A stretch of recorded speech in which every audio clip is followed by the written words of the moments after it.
1898년에 한 아이가 오스트리아인 부부 사이에서 태어났습니다. 그런데 아버지는 몹시 성미가 급한 사람이었고요. 어머니는 주부로서의 일을 집에서 하고 엄마로서의 일을 하는 것보다는 그냥 바깥에 나가서 사람 만나고 노는 게 더 좋아가지고 밖으로만 돌아다니기 시작했습니다. 그러다가 아버지가 죽었고요. 어머니는 이 아이를 키울 자신이 없자 알코올 중독자였던 숙모에게 이 아이를 맡기고 도망을 갑니다. 16살이 된 이 소녀는 학교를 중퇴하고 가출을 하게 되는데 닥치는 대로 이 일 저 일을 하다가 결국은 군대에 들어가게 돼요. 그리고 제1차 세계대전 때 독일이 패한 후에 그 정계에 입문을 하여서 극렬한 그런 정말 정치 활동을 하게 됩니다. 반란 음모에 참여했다가 잡혀가지고 투옥이 됐는데 다시 정계에 진출하지 않겠다라는 서약을 받고 감형을 받아서 추록을 하게 돼요. 그러나 그 나오고 나서 더욱더 맹렬하게 정치 활동을 하면서 나치즘이라는 그 사상을 퍼뜨리게 돼요. 결국 1933년도에 독일의 국민들의 절대적인 지지를 받는 지도자 총통이 됩니다. 그리고 전쟁을 일으킵니다. 제2차 세계대전을 일으켜서 독일과 전 세계가 전쟁에 휩싸이게 만듭니다.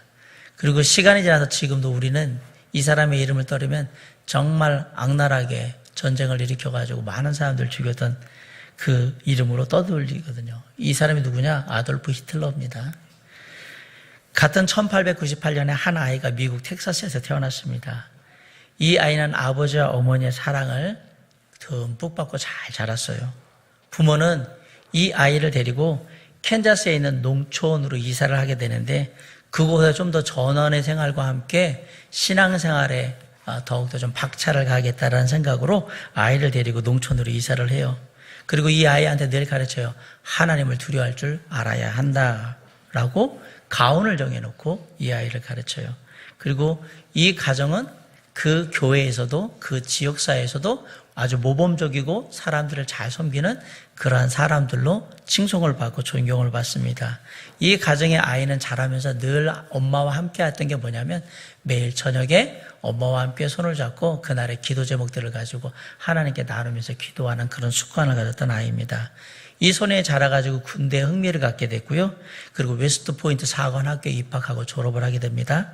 이 사람은 바로 드와이트 아이젠하워라는 장군입니다.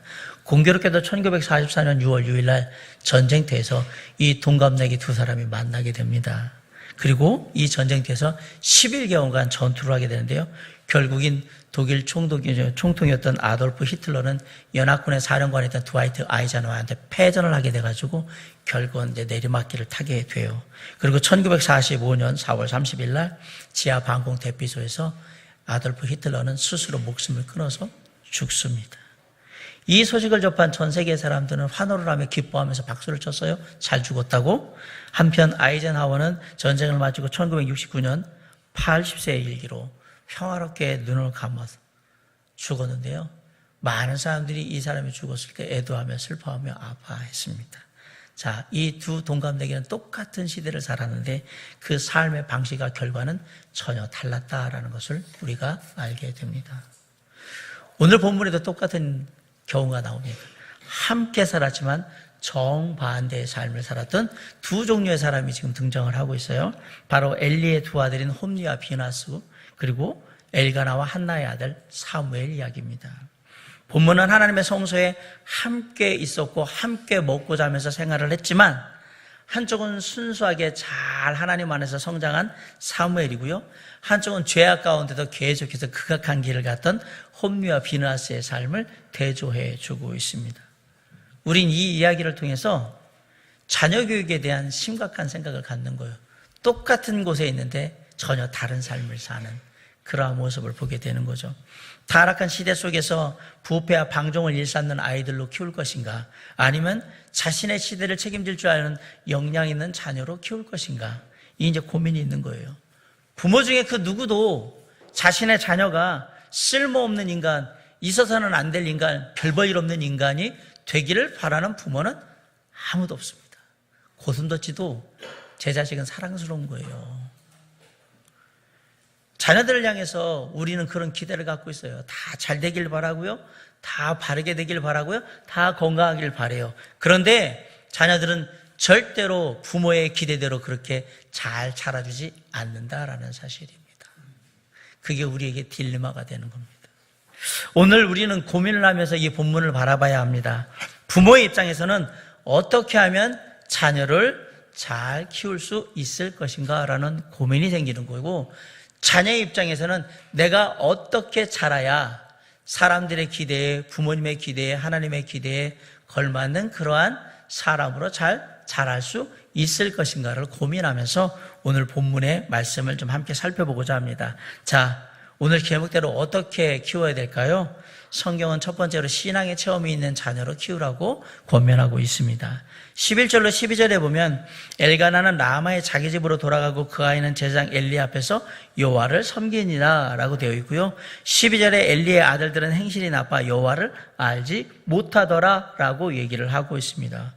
어떻게 자녀를 키울 것인가 라는 고민에 대해서 신앙의 체험이 있는 자녀로 키우라 라고 말씀하고 있습니다. 사무엘은 여호와를 섬기며 자랐습니다. 사무엘은 본래 경건한 사람이었던 엘가나의 아들로 레이의 후손이에요. 사무엘은 그 어머니 한나가 오랫동안 아들이 없어서 슬퍼하면서 하나님께 작정 기도를 하고 서운한 가운데 낳은 아들이에요. 말 그대로 사무엘은 하나님의 선물입니다.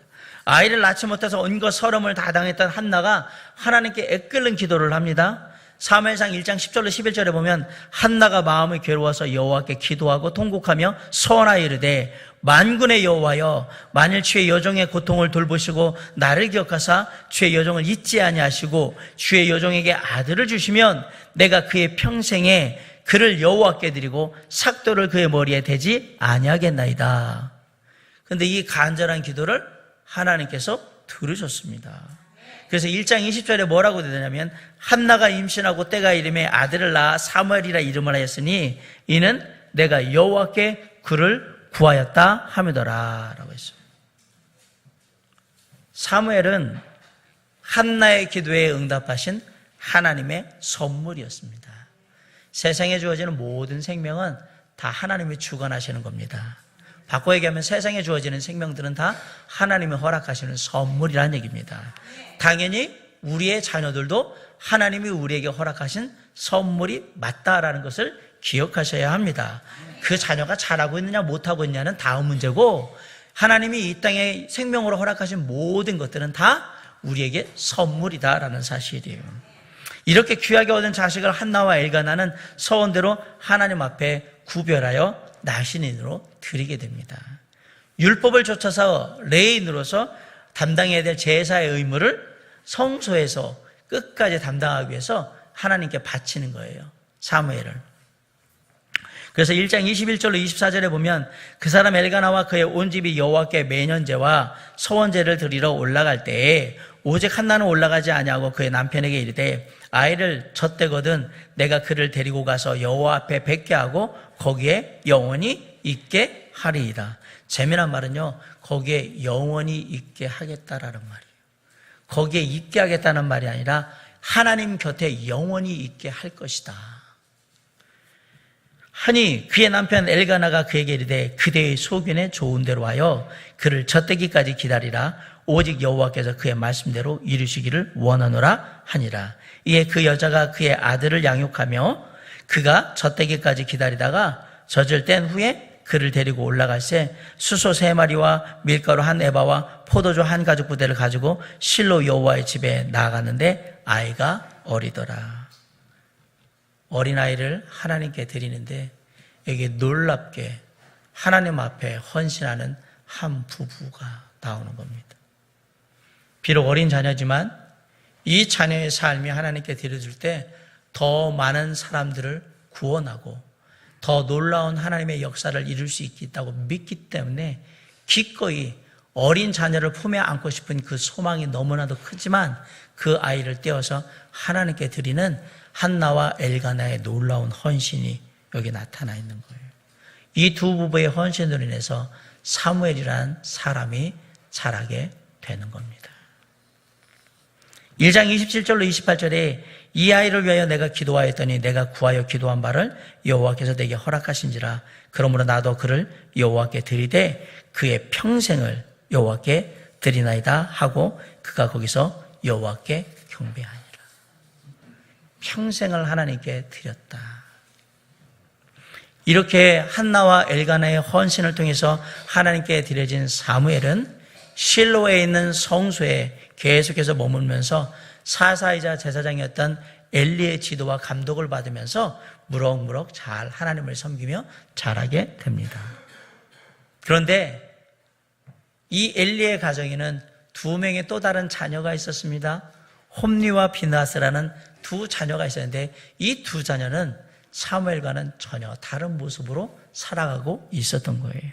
2장 12절에 보면 엘리의 아들들은 생실이 나빠 여호와를 알지 못하더라라고 얘기를 하고 있습니다. 여기서 행실이 나쁘다는 말은 원래 히브리 말로 보면 벨리알의 아들들이었다 이렇게 되어 있습니다. 고린도후서 6장 15절에 보면 그리스도와 벨리알이 어찌 조화되며 믿는 자와 믿지 않는 자가 어찌 상관하며 라고 하면서 그리스도라는 말과 벨리알이라는 말을 대조를 하고 있어요. 시편 101편 3절에 보면 나는 비천한 것을 내 눈앞에 두지 아니할 것이다 라고 시편 기자가 얘기하는데 여기서 말한 시편 기자가 말한 비천한 것이 원래 히브리 말로는 벨리알의 것들을 내 눈앞에 두지 않을 것이다 라고 했던 거예요. 그럼 유대인들에게 벨리알은 무슨 뜻이냐?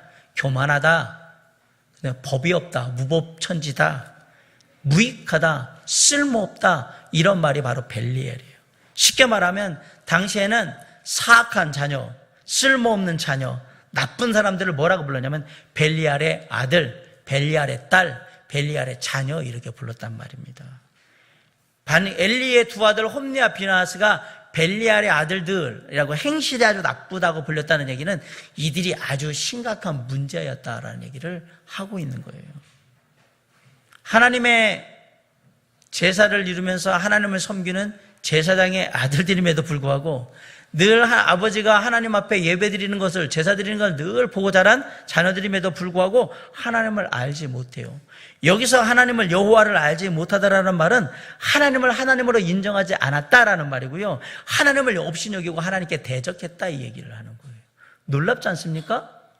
지금으로 말하면 목회자 자녀들인데 목회자 자녀들이 하나님을 대적하고 하나님을 멸시하고 하나님을 경멸하고 그러고 자라고 있는 거란 말이에요. 주일마다 예배를 드리는데 그 하나님이 내 하나님이 아닌 거죠.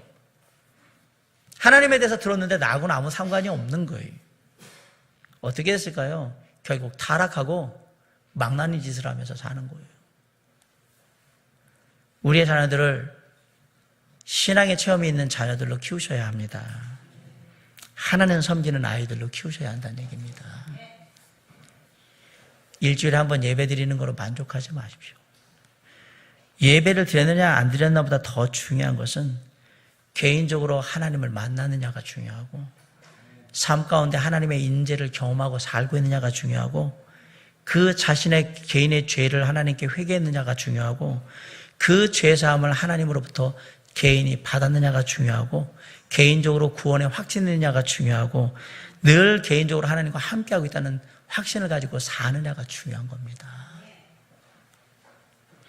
오늘 경건의 시간을 가졌느냐 안 가느냐보다 더 중요한 것은 정말 삶 가운데 전적으로 우리의 자녀가 하나님을 의지하며 살고 있느냐, 오늘도 하나님의 은혜와 도우심을 간절히 바라는 마음으로 살아가고 있느냐가 더 중요한 겁니다. 딸랑 주일날 여기 와서 머릿수 채웠다고 예배드렸다고 그것으로 다 만족하지 말란 얘기입니다. 우리의 자녀들이 진정한 신앙의 체험이 있는 자녀로 자라야 합니다. 그들이 구원받아야 되고요, 하나님을 예배할 줄 알아야 되고요, 그리고 하나님을 정말 경외하며 하나님을 의지할 줄 아는 그런 하나님의 사람으로 자라야 한다. 그래야 홈리와 비느하사 같은 모습이 되지 않는다라고 지금 성경은 얘기하고 있는 거예요. 바라기는 우리의 자녀들이 사무엘처럼 하나님을, 예수 그리스도를 믿고 천국을 소망하며 날마다 주님을 의지하며 주의 도우심과 은혜를 구하는 귀한 삶을 살아가는 하나님의 사람들이 될 수 있기를 주님의 이름으로 간절히 축원합니다. 첫 번째로 우리가 자녀를 키울 때 그 자녀들이 신앙의 체험을 가진 자녀들로 키워야 한다라는 사실을 기억하시고요. 두 번째는 징계를 두려워할 줄 아는 자녀로 키우셔야 합니다. 어떻게 키울 거냐? 네, 두 번째 대답은 징계를 두려워할 줄 아는 자녀로 키우라입니다.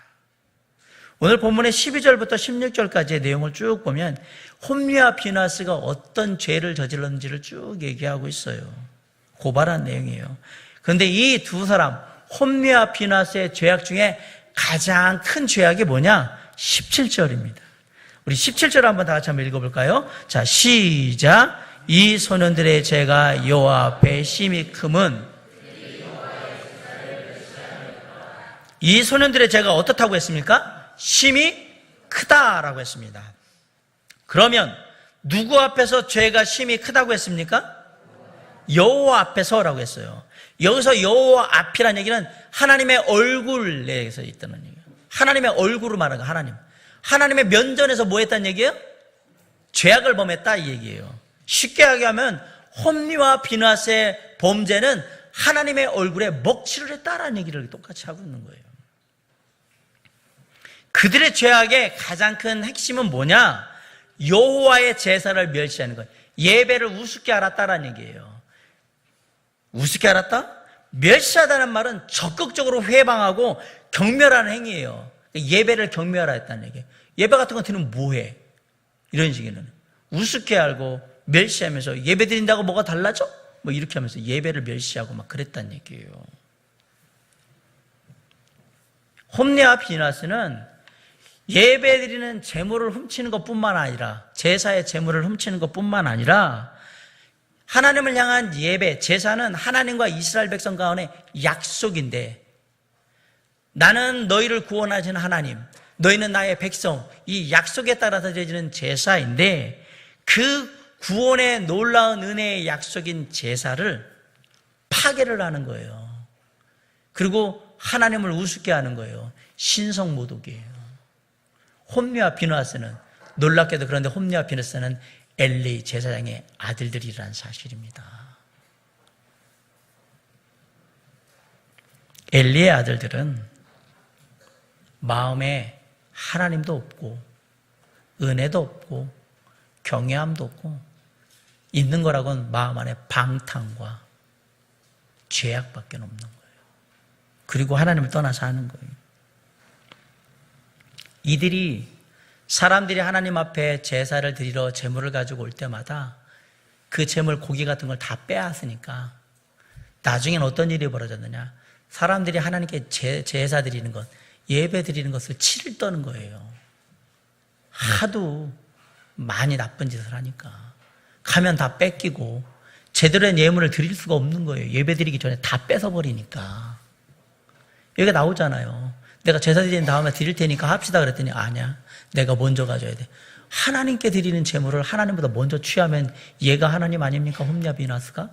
그렇게 행동을 했던 거예요. 그러니까 사람들이 실로의 성소에 가서 제사 드릴 때는 치가 떨리는 거예요. 또 가면 홈리와 비나스가 다 그렇게 할 텐데 라는 생각을 했던 거예요.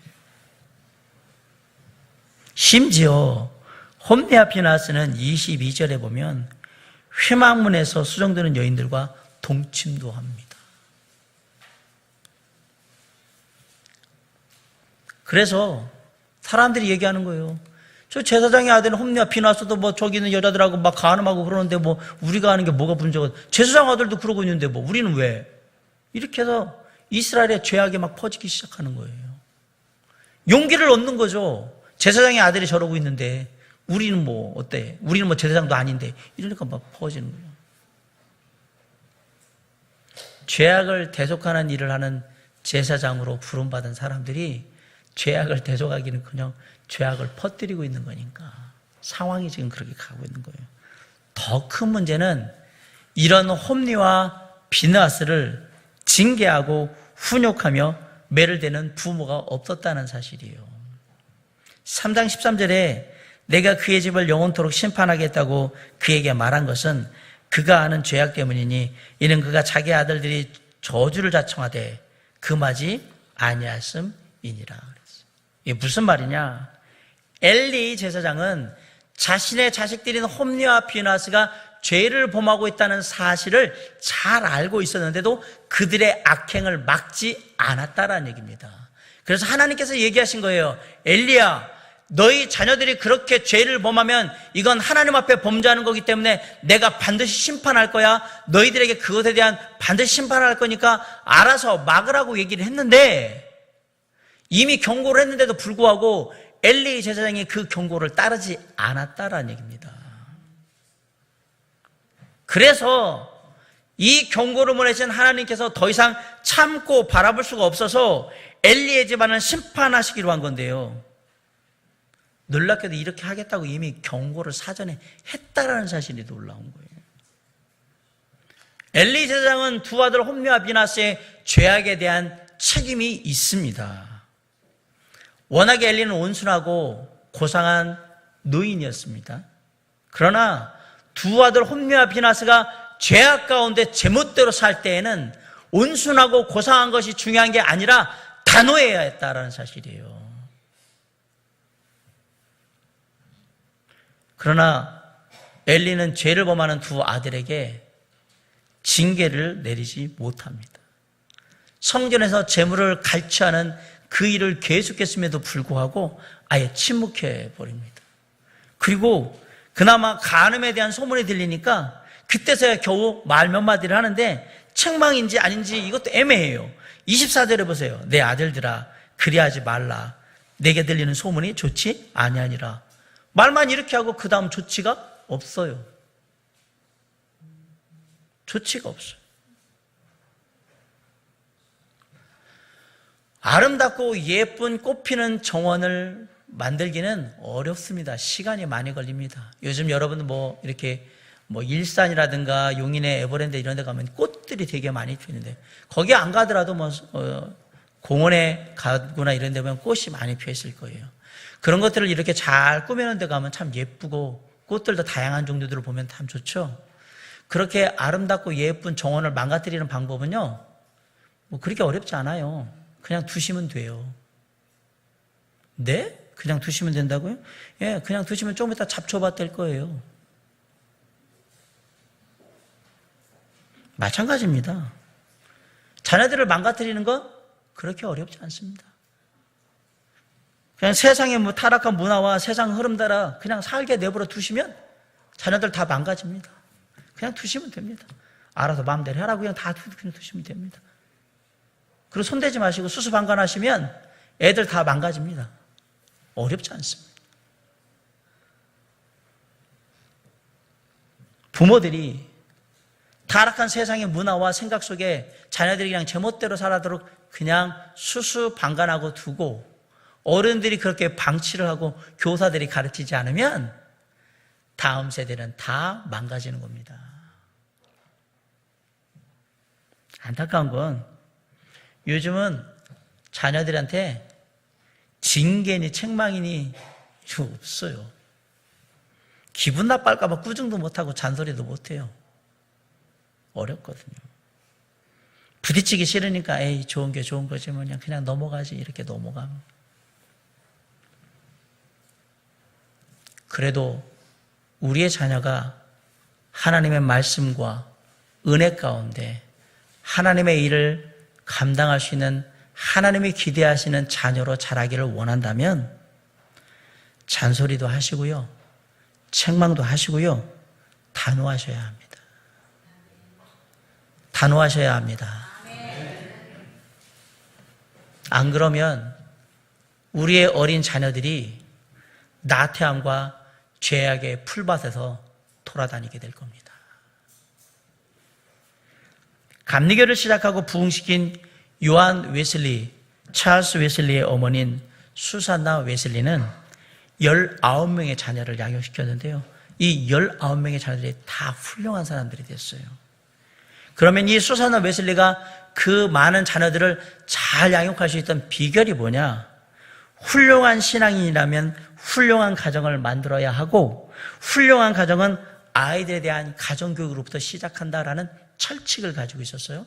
그리고 아이들을 키울 때 10가지 원칙을 세웁니다. 첫째, 절대 간식은 주지 않는다. 간식을 안 줬어요. 간식. 두 번째, 전원 8시에 취침시킨다. 셋째, 개인의 의사를 존중한다. 넷째, 아이들을 모두 하나님께 인도한다. 구원받게 한다는 얘기군요. 다섯 번째, 말하기 시작할 때부터 기도를 가르친다. 여섯 번째, 가정 예배 때는 절대 정숙한다. 일곱 번째, 때를 쓸 때는 아무것도 주지 않는다. 여덟 번째, 잘못을 고백하면 무조건 용서하되 고백하지 않은 잘못은 반드시 벌한다. 아홉 번째, 부모나 아이들에게 약속한 것은 반드시 지킨다. 열 번째, 부모의 채찍을 두려워하며 부모의 훈계를 고맙게 여기게 한다. 예나 지금이나 자녀들을 교육할 때에 바람직하지 못한 환경이라든가 유혹이나 죄악이 도처에 깔려 있습니다. 수사나 웨슬리는 가정에서 이러한 원칙을 가지고 하나님의 사람들로 자녀들을 키우되 어려울 때에는 열 번째, 부모의 채찍을 두려워하게 하고 부모의 훈계를 고맙게 여기게 했다라고 합니다. 우리가 알잖아요. 자라보면 엄마의 잔소리가 그립다라는 걸. 근데 자라는 아이들은 절대 그걸 모릅니다.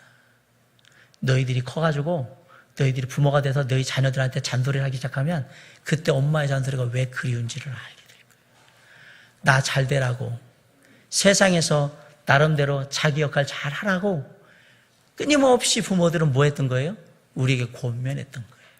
그걸 너무 나이가 들어서 깨닫는다는 게 참 아쉽긴 하죠. 어릴 때 깨달았으면 얼마나 좋았을까. 그러나 어릴 때는 깨닫지 못합니다. 다 잔소리밖에 안 되니까. 그런 것 같습니다.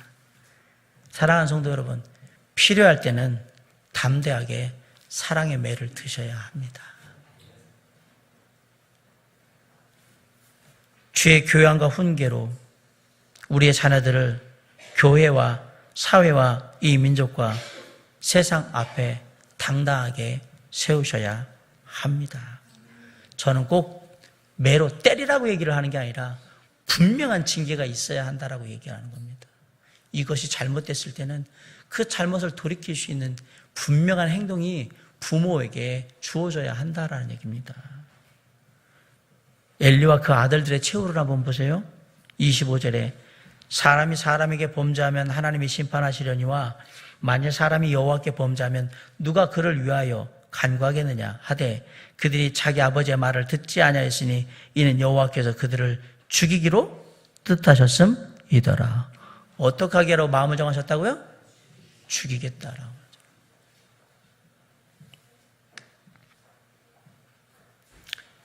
재밌게도 엘리를 죽인 게 아니라 엘리의 두 아들을 죽이는 겁니다. 아버지는 얼마나 고통스러울까요? 두 자식이 죄악으로 말미암아 하나님의 손에 의해서 죽임을 당하는 그 소식을 들어야 되는 아버지. 자식 먼저 보내고 싶은 부모는 아무도 없어요. 부모가 먼저 가면 먼저 같이 자식을 보내는데 어떤 불의의 사고라도 마찬가지예요. 그런데 하나님이 얘기하는 거예요. 엘리야, 네 자식들이 하도 지멋대로라서 이제 내가 더 이상 두고 볼 수 없어서 너보다 먼저 죽여버릴 거니까 기다리고 있어. 이 말을 듣고, 이 말을 들은 엘리의 심정을 한번 생각해 보세요. 그러나 그거 누구의 책임입니까? 엘리의 책임입니다. 엘리가 징계하고 그들을 돌이키게 하지 않았기 때문에 받는 엘리의 그냥 자기 책임이에요. 안타깝게도 엘리의 가정, 아니요, 엘리의 두 아들 홈리와 비냐스를 향한 하나님의 용서의 기한이 지나버렸어요. 그들의 삶의 범죄로 너무 부패하였고 그들이 죄악이 다른 사람도 죄악에 용기를 내도록 그렇게 만드는 악한 영향을 끼쳤기 때문에 결국은 벌하시기로 합니다. 예. 하나님을 무시하는 자식이 아버지의 말은 듣겠습니까? 하나님께 예배하며 하나님을 섬기는 것 자체를 경멸하는 자식이 뭐 육신의 아버지의 말은 듣겠냔 말이에요. 안 듣죠, 당연히. 홈리와 비나스는 이제 죄악에 물이 들어가지고 담대해져가지고 아버지의 말 같은 거는 귀담아 듣지도 않고 그냥 무시해버리는 거예요. 이 자리에 앉아있는 자녀들에게 묻습니다. 여러분은 부모의 훈계와 책망에 귀를 기울이십니까? 그리고 부모님의 훈계와 책망에 순종하십니까? 자녀들에게 물었습니다. 하나님은 이 땅에 두 가지 기관을 세우셨어요. 하나는 가정이고요. 하나는 교회예요. 그리고 하나님께서는 이 땅에 이 두 가지 기관을 세우시며 이 두 가지 기관에 하나님을 대표하는 권위를 주셨어요. 가정의 대표 권위는 부모고요. 교회의 대표 권위는 목회자예요. 하나님께서는 이 땅의 부모에게 하나님이 허락하신 권위를 주신 거예요. 바꿔 얘기하면 부모의 권위를 무시한다는 얘기는 누구를 무시한다는 얘기냐? 하나님을 무시한다는 얘기예요. 그래서 벌 받는 거예요. 아주 제가 무시무시한 얘기를 알려드릴게요. 우리 자녀들 잘 들어요. 잠언 30장 17절에 아비를 조롱하며 어미 순종하기를 싫어하는 자의 눈은 골짜기에 까마귀에게 쪼이고 독수리 새끼에게 먹히리라. 엄마 아빠 아기를 우습게 하는 자식들의 눈을 까마귀가 파먹는데요. 죽었다 이 얘기입니다. 무슨 얘기인지 알아요? 죽어가지고 골짜기에 가서 버려진 거를 까마귀가 와가지고 쪼아먹고 있다는 얘기입니다. 무시무시하죠? 성경에 이런 말이 있어요. 부모 무시한 자식은 빨리 죽어가지고 거가지고 새들의 먹이가 될 거다. 짐승의 먹이가 될 거다. 이 얘기하는 거예요. 그럼 이 얘기를 바꿔 얘기하면 절대로 부모를 무시하거나 경멸하거나 이러면 된다 안 된다? 안 된다라고 얘기하는 거예요. 부모 알기를 우습게 알았던 아버지 엘리의 말을 우습게 알고 하나님 알기를 우습게 알았던 그 홈리와 비나스는 어떻게 되었느냐? 4장 11절에 가면 전쟁터에 나와서 엘리의 두 아들 홈리와 비나스는 죽임을 당하였더라. 비참하게 죽습니다. 블레셋과 전쟁터에 나가는데 하나님의 언약궤를 가지고 나간 거예요. 놀랍게도 하나님의 언약궤를 가지고 나갔는데 하나님은 거기에 임재하지? 함께하지? 않았어요. 그러니까 엘리야와 홈리와 비나스는 생각한 거예요. 우리가 언약궤 가지고 가놨으니까 전쟁에서 이기겠지. 언약궤를 가지고 있는 게 뭐가 중요합니까? 하나님이 함께하느냐 안 하느냐가 중요한 거지. 그리고 나갔다가 대패를 해가지고 거기서 칼 맞아 죽는 거예요. 웃기잖아요? 하나님 알기로 우습게 하는 게 전쟁터에 나갈 때는 하나님의 언약궤를 들고 나갔다는 게 웃기잖아요.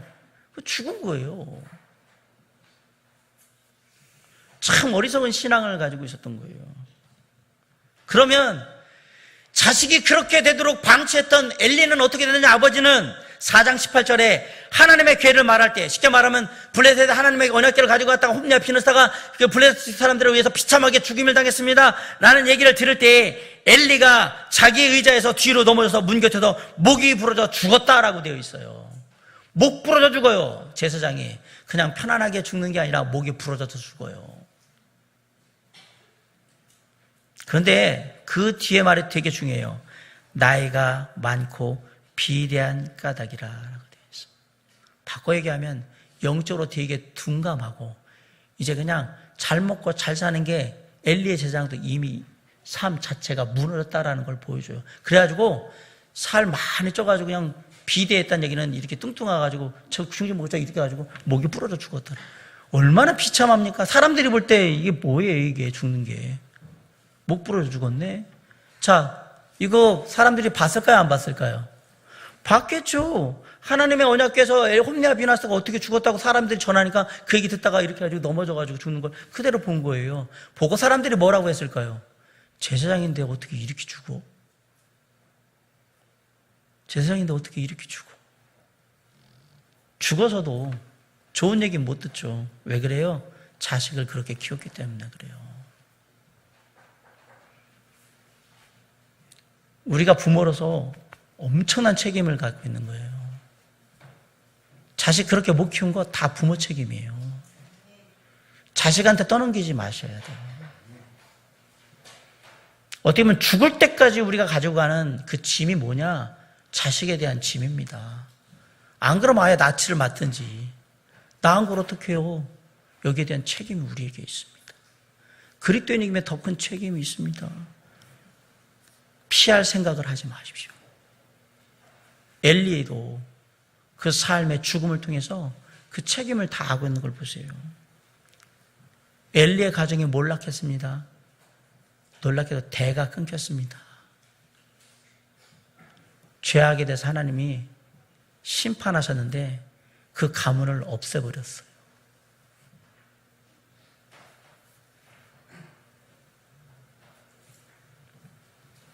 우리의 자녀들이 하나님 안에서 잘 자랄 수 있기를 간절히 바라지만 세상을 따라가서 세상의 모습대로 죄악 가운데 제멋대로 방탕한 삶을 살거든 하나님의 사람 된 자녀 된 우리는 부모로서의 그 책임을 통감하고 그들을 돌이켜야 될 책임이 있다는 얘기입니다. 그리고 그 자녀들은 하나님의 사람으로서 동시에 부모로서 부모인 아버지 어머니가 주는 그 징계와 책망에 존중하고 귀 기울이며 돌이켜야 될 필요가 있는 거예요. 자녀를 그렇게 키워야 한다는 얘기입니다. 저는 솔직하게 아버지 어머니를 우습게 하는 자식이 세상 나가서 얼마나 잘 될까라고 생각을 합니다. 그리고 그 자식이 잘 된들 세상에 무슨 도움이 될까라고 생각합니다.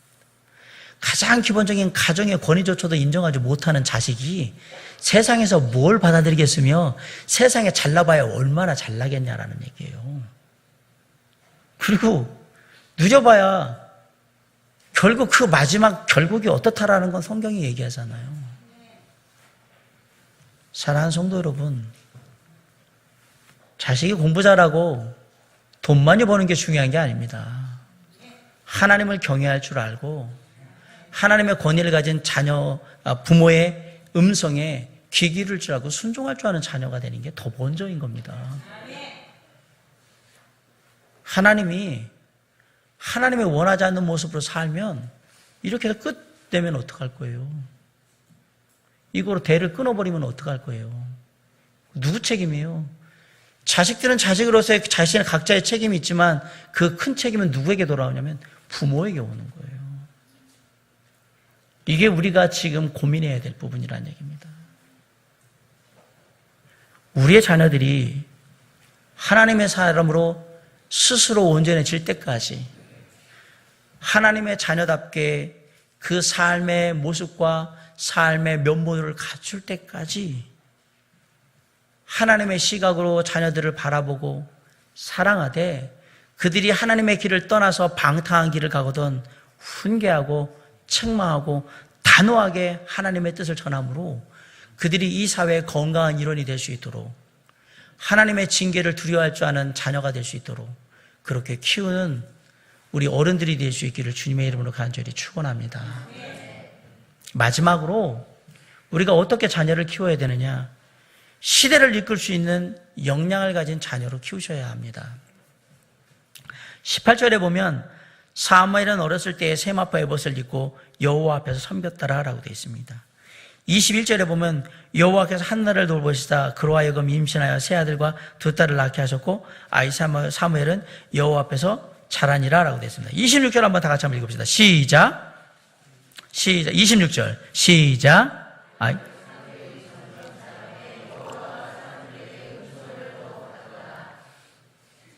아이 사무엘이 점점 자라매 여호와와 사람들에게 은총을 더욱 받더라. 자라면 자랄수록 아이가 참 반듯하게 잘 자랐네요.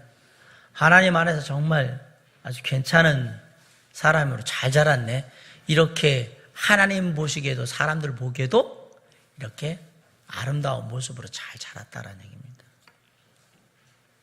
사랑하는 성도 여러분, 저와 여러분의 소망이 있다면 우리의 자녀들이 정치계든지 법조계든지 경제계든지 사회문화계든지 어느 곳이든지 각계각층에서 영향력 있는 사람으로 그리고 그 시대를 이끌어갈 수 있는 사람으로 자라기를 바랄 거예요.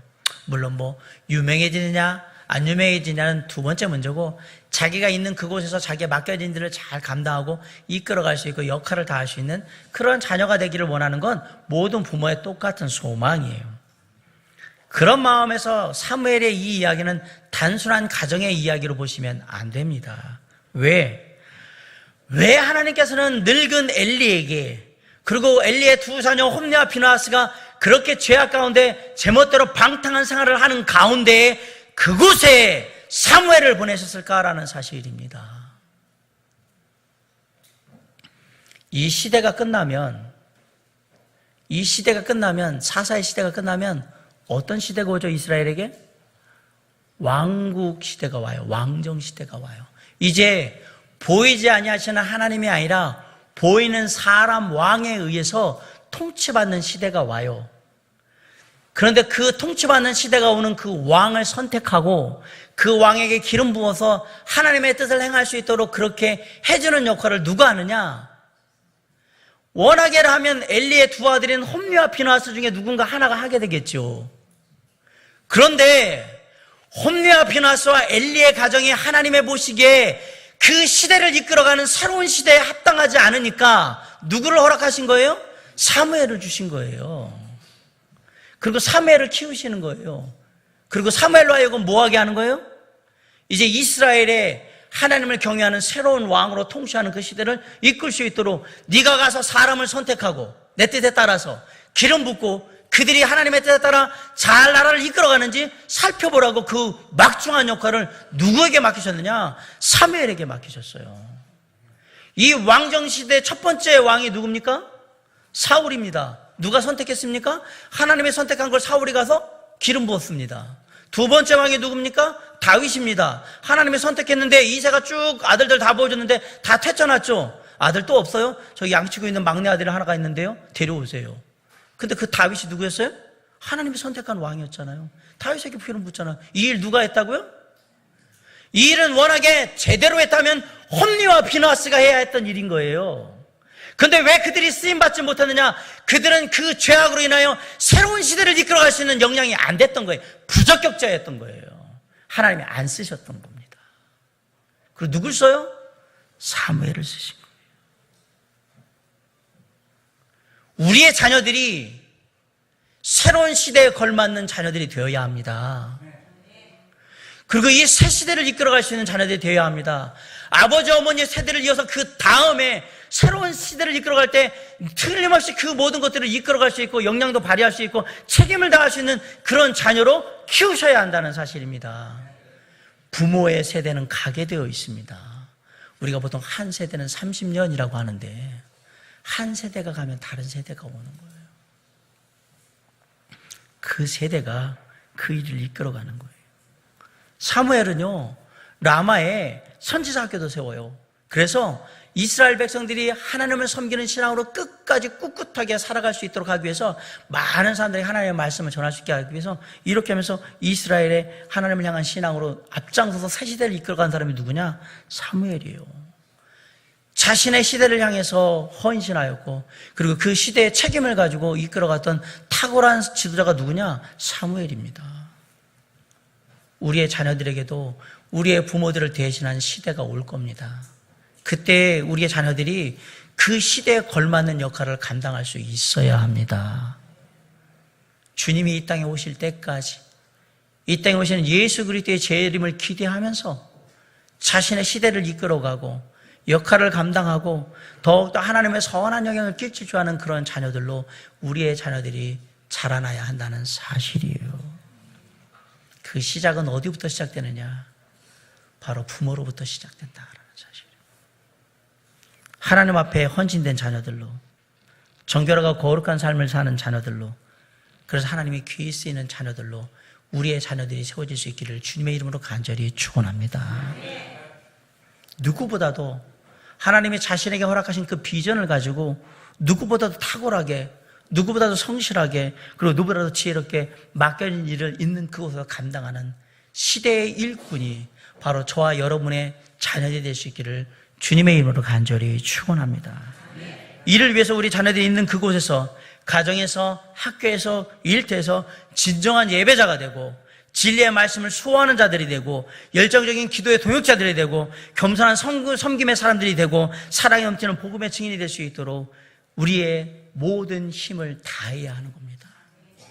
특별히 교회의 어른들로서 주님의 몸된 교회의 젊은 다음 세대들이 그 시대에 걸맞는 역할들을 하나님 안에서 감당할 수 있도록 이들에게 하나님의 말씀을 가르치고 권면하고 교훈하며 은혜를 끼치고 때로는 이들에게 정말 단호하게 하나님의 말씀 앞에 섬으로 말미암아서 우리의 모습들이 이들로 하여금 본보기가 되어서 이들의 시대에 하나님의 더 큰 영향력들이 펼쳐질 수 있도록 그 모든 일들을 누가 해야 하느냐? 바로 어른된 부모된 우리가 감당해야 한다는 사실이에요. 그러기 위해서 우리는 기도해야 하고 그러기 위해서 우리는 삶의 본이 되어야 하는 것입니다. 우리의 자녀들이 있는 그곳에 누구보다도 존귀히 여김받고 시대에 합당하게 쓰임받는 하나님의 사람들이 될 수 있도록 그렇게 우리의 힘을 다할 수 있기를 주님의 이름으로 간절히 축원합니다. 더글러스 맥어더 장군이 자녀들을 향한 기도문을 하나 썼습니다. 저는 이 기도문을 소개하고 말씀을 마칠까 합니다. 내게 이런 자녀를 주옵소서라는 제목인데요. 주여, 약할 때 자신을 분별할 수 있는 강인함과 두려울 때 자신을 잃지 않는 용기를 주시며 정직한 패배를 자랑스럽게 이기고 비겁하지 않으며 승리했을 때는 겸손함과 온유함으로 나의 아들들이 나올 수 있도록 이끌어 주시옵소서. 자신의 본분을 잊지 아니하고 하나님과 자신을 아는 것이 지혜의 근본임을 깨닫게 하소서. 도전과 시련의 압박 속에서 요행과 안락의 길로 인도하지 마시고 폭풍우 속에서도 좌절하지 않고 패자에 대한 관대함을 보일 수 있도록 가르쳐 주옵소서. 그의 마음을 깨끗이 하여서 높은 이상을 갖게 하여 주시옵시고 남을 다스리기 전에 자신을 먼저 다스리게 하시며 내일을 내다보는 동시에 과거를 잊지 않게 하여 주옵소서. 저의 아들이 이 모든 것을 이루고 덧붙여서 삶의 여유를 갖고 인생을 엄숙히 살아가면서도 삶을 즐길 줄 알며 겸손한 마음을 갖게 하소서. 그리하여 진정 위대한 것은 지혜를 향한 열린 마음과 온유함에 있음을 기억하게 하소서. 그러면 저는 아버지로서 헛된 인생을 살지 않았다고 감히 말할 수 있을 것입니다. 자녀들은 하나님께서 우리에게 허락하신 선물입니다. 우리에게 자녀를 허락하신 분은 하나님입니다. 바꿔 얘기하면 우리는 우리의 자녀들을 감당하고 있는 청지기일 뿐입니다. 그 자녀들을 이끄시고 그 자녀를 취하실 분도 하나님이라는 사실을 잊지 마시고 우리의 자녀들이 이 시대와 주어진 세상에서 하나님의 선한 영역을 가지고 이 땅에 그 누구보다도 가치 있는 삶을 삶으로 사람들과 하나님께 존중이 여김받고 사랑받을 수 있는 그러한 정말 아름다운 자녀, 건강한 자녀, 그리고 건전한 신앙 가운데 자라는 자녀가 될 수 있도록 최선을 다해서 그들을 양육하는 저와 여러분이 될 수 있기를 주님의 이름으로 간절히 축원합니다. 기도하시겠습니다.